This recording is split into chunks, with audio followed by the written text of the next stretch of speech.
civil society.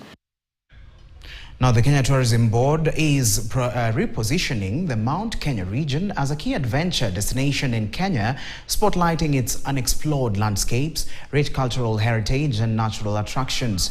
Now, according to KTB acting CEO Alan Njoroge, Mount Kenya represents a natural anchor of Kenya's adventure strategy, given its unique equatorial alpine ecology and accessibility. Now, the initiative is expected to attract 200,000 adventure tourists over the next 5 years through the development of a trail series.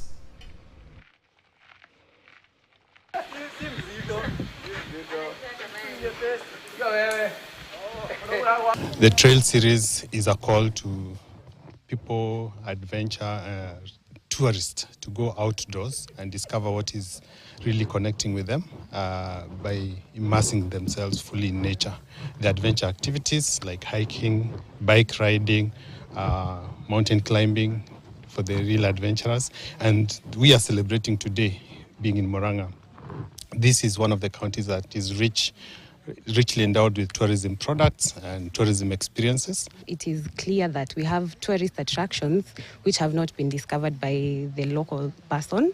And one of the strengths that we have is in adventure tourism. We have adventure tourism and cultural tourism. And in adventure, we have whitewater rafting, which happens along River Sagana and River Madhyoya. We have some amazing trails along the Aberdare where people can do hiking, where people can do a lot of cycling. Now,